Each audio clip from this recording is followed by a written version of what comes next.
Shanks, aquele que carrega as lembranças do rei dos piratas e que mantém um mistério extremo sobre si, está com toda a sua essência no capítulo 1079 do mangá de One Piece, mostrando que quem se arrisca no mundo pirata tem que saber se responsabilizar por suas decisões e aguentar as consequências, e todo esse peso passado aqui estava lá no início, desde a primeira vez que vemos o Ruivo e seu bando. A gente tem muito para falar nesse vídeo aqui sobre os paralelos da primeira vez que o bando do Ruivo se mexeu e desta vez agora enfrentando o Kid, e também sobre as intenções e a forma de agir de Shanks, porque agora nós temos finalmente o primeiro vislumbre, aquele momento em que o Shanks realmente agiu, teve uma conversa maior com a sua grande frota, com os seus aliados e com também seus inimigos. Então aqui a gente pôde ter um parâmetro muito grande de tudo que envolve o Shanks, algo que a gente esperou por muito tempo, desde o início de One Piece. E esse vídeo aqui é para falar sobre tudo isso. E aí, seus geeks, tudo certo? Eu sou o Marcos Veloso e o vídeo de hoje é para falar não só do paralelo claro deste capítulo 1079 com o primeiro capítulo da história de One Piece, mas também para falar sobre outras coisas do Shanks que foram mostradas nesse capítulo 1079. Se você ainda não leu o capítulo, eu sugiro que vocês leiam antes, porque aqui vai estar cheio de spoiler. Também quero pedir para vocês se inscreverem no nosso canal e, se vocês gostarem do vídeo depois, deixa sua curtida porque ajuda bastante a chegar em mais pessoas. Bom, primeiro de tudo, quando a gente começou a ver o Shanks lá em Elbaf, a relação dele no bar, né, com uma criança gigante querendo entrar no bando e ele zoando ela igual ele zoou o Luffy, a relação dele com a dona do bar ali, que era igual a relação dele com a Makino, semelhante e tudo mais, já dava pra perceber os paralelos que o Oda tava querendo colocar aqui. E agora, nessa luta dele com o Kid, esses paralelos vão muito além, né? Então tá tudo aqui e tá tudo lá. A relação dele com o Kid também é igual a relação que ele teve lá com os bandidos da montanha, porque quando o Kid aponta a arma para Elbaf, depois do capítulo, o Brog e o Dory falam: se vocês apontam a arma para a nação de alguém, vocês têm que estar preparados para morrer, e é basicamente o que o Shanks fala para aquele bandido que botou a arma na cabeça dele e que depois foi morto pelo Luke Ho.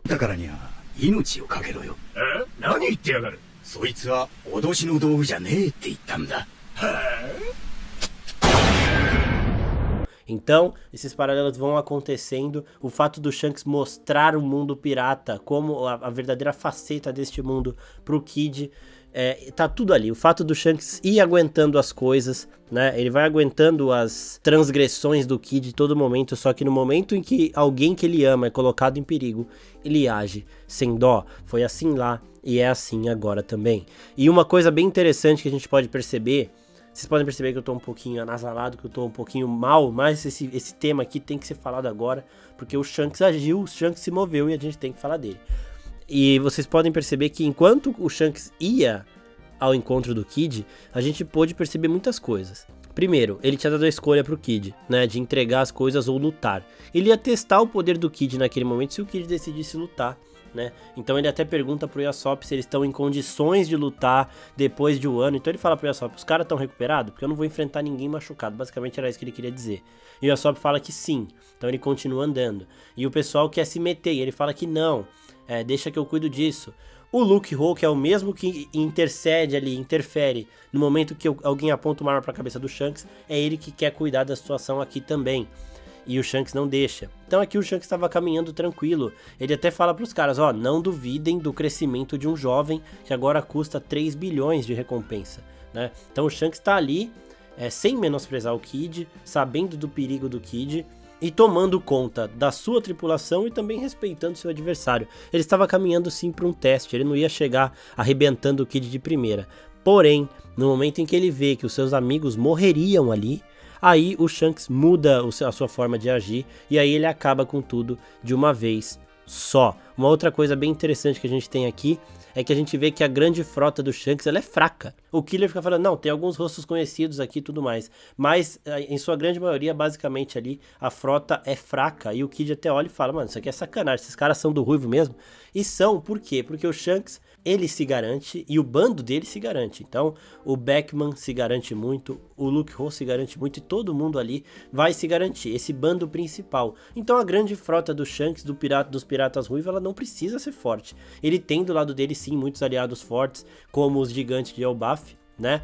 Mas ele também acolhe pessoas que não são tão fortes, porque são pessoas que são amigos dele, são pessoas que ele gosta e que ele quer proteger, assim como o Luffy vem fazendo também. O Luffy não tem problema em entregar a bandeira dele para qualquer pessoa que ele goste e que ele queira proteger ali, sendo ela forte ou fraca, porque ele é forte o suficiente para proteger aquelas pessoas e o Shanks age dessa mesma forma, né? Ele não tá nem aí de ter ao lado dele só piratas fortes, ele não quer isso. Ele quer ter pessoas que ele se sinta bem ao lado, né? Então o pessoal tá lá querendo, ó, vocês não vão passar daqui, vocês não vão tocar no chefe e tal, que estão falando do Shanks. E o Kid, mano, vai estraçalhar todo mundo ali porque eles não têm o mesmo nível das frotas da Big Mom, por exemplo, ou da frota do Kaido, dos subordinados ali do Kaido, né? O Kaido tinha supernovas ali sobre a alçada dele, a Big Mom também, né? O Bad tava aliado a Big Mom, o Apu e o Hawkins e até o Drake ali disfarçado, mas o Drake também estavam ali aliados ao Kaido, e o Shanks tem esse bando de fracote aí, por quê? Porque são as pessoas que ele quer proteger, e a força ele tem, sabe? Ele não precisa ficar angariando cada vez mais pessoas fortes, porque ele já é forte o suficiente pra fazer tudo isso. E quando o Shanks também pergunta sobre o poder, sobre as condições do Kid, ele também está demonstrando que ele vai testar e que ele só quer uma luta justa, seguindo as coisas do mundo pirata. E lá no começo ele tinha falado que eles são piratas de verdade, ele tinha sempre demonstrado para o Luffy as consequências de você se tornar um pirata, não é um mundo sempre alegre, sempre bonzinho, de fantasia nem nada. Até por isso que o Shanks perdeu o braço, ele poderia salvar o Luffy daquela situação muito fácil, sem arriscar o braço dele, mas aquilo, como ele mesmo disse pro Barba Branca, foi um investimento na próxima geração. Ali, ele mostrou pro Luffy que ações imprudentes podem ter consequências permanentes. Isso é muito foda, porque ele simplesmente entregou o braço pra dar uma lição ao Luffy, não foi pra salvar o Luffy. Ele conseguiria salvar, por exemplo, nocauteando aquele bicho com o hack do rei dele, sabe? Mas ele quis mostrar pro Luffy que, ó, você foi imprudente aqui, você vacilou, você se deixou ser pego, e isso custou meu braço. E pra sempre o Luffy vai andar com essa lembrança, sabe? Então o Luffy dificilmente daria um grande vacilo desses de novo, em um momento que poderia custar a vida do próprio Luffy. Então ali foi uma lição, e o Shanks, ele sempre soube fazer isso. E uma outra coisa que a gente vê aqui é em relação às ações do Shanks. Aqui a gente basicamente descobre o que ele estava fazendo na costa de Wano ali, quando acabou a treta toda do Luffy, do Kid e do Law contra o Kaido e a Big Mom. Ele estava atrás do Barba Negra, porque aqui de novo ele pergunta sobre o Barba Negra e eles falam lá: eu achei que ele estaria em Wano, mas ele não estava, e agora ele saiu de Hachinosu. Então eles já sabem que o Barba Negra não está na ilha dele, mas eles foram caçar o Barba Negra em Wano. O Shanks fala, né? Eu achei que ele estaria em Wano. Então ele foi pra lá esperando encontrar o Barba Negra. Este é o objetivo do Shanks aparentemente agora, né? Depois ele foi pra Elbaf pra colher informações e agora ele vai atrás. Ele já sabe que o Barba Negra não está na base. Então, sei lá, a gente poderia até ver o Shanks indo pra Egghead agora que tá acontecendo uma porrada de coisa, e aí poderia juntar tudo ali, né? Porque tem um navio do Barba Negra chegando também em Egghead. E aqui uma outra coisa muito interessante é que o Shanks mostrou um hack da observação surreal que, na minha opinião, supera o do Katakuri em tempo de premonição, né? O Katakuri tinha 5 segundos de premonição e aqui aparentemente o Shanks tem 10, porque o Kid fala antes, né? Eu vou estraçalhar todos vocês, eu vou apagar todos vocês em 10 segundos. E o Shanks vê isso na hora. E aqui é bom também porque mostra a capacidade do Kid, né? O Kid conseguiu criar uma arma ali que fez o Shanks se cagar, não por ele, Shanks, mas por todos os amigos dele que iam morrer, né? Ele falou, os danos serão muito grandes, e até o Beckman ri, fala, você previu alguma coisa bem intensa, né? Ele, demais. E aí o Shanks já vai pra cima e já pede pro Brog e pro Dory pra olharem a retaguarda. Ou seja, o Shanks foi completamente descuidado ali. Ele foi no ataque total. Se alguém chegasse por trás ali, ele estaria fudido. Isso não aconteceria com os Piratas Kid, mas sei lá, né? Nunca se sabe. E aí o Shanks foi com tudo pra quê? Pra impedir que o Kid desse esse ataque. E ele vai e ataca usando o Kabusari. Kabusari, pra quem não lembra, é o golpe que o Roger usou no Oden, né? Aquele golpe que mandou o Oden pra longe, o Oden caiu, tossiu sangue, mas voltou correndo. E no caso do Shanks, ele apagou o Kid e o Killer.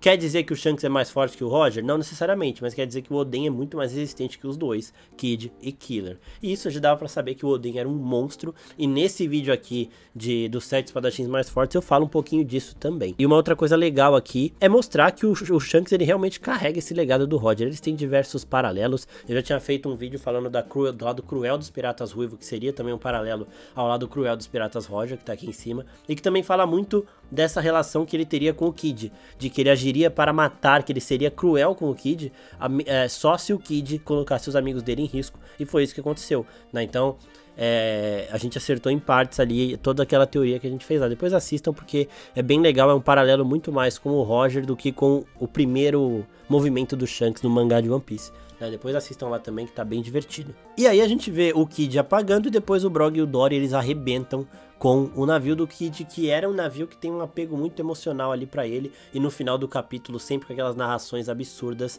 é dito que os piratas Kid foram aniquilados. Isso quer dizer que eles acabaram? Não necessariamente.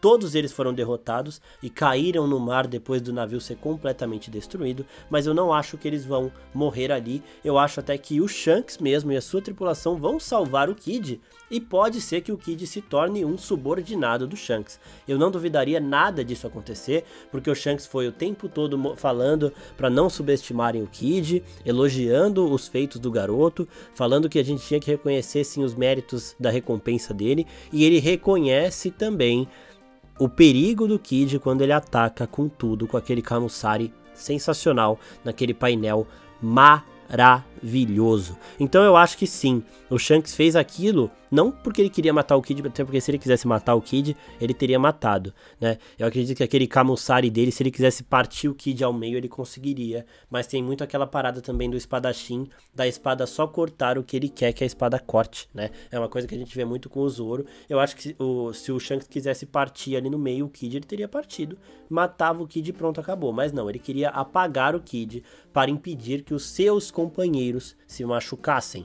Então eu acho muito possível, né? Depois o Brog e o Dory destruíram o navio, claro, para passar a lição. O Kid apontou a arma para Elbaf, é aquilo que o Shanks falou lá no primeiro capítulo, como eu já disse aqui no começo do vídeo. Então eu acho que o que vai acontecer aqui é o seguinte: o Shanks vai salvar o Kid, o Killer e companhia, e eles vão se tornar subordinados do Shanks. Como eu disse, o Shanks não se importa com a força, não quer dizer que ele vai recusar subordinados fortes, nada disso.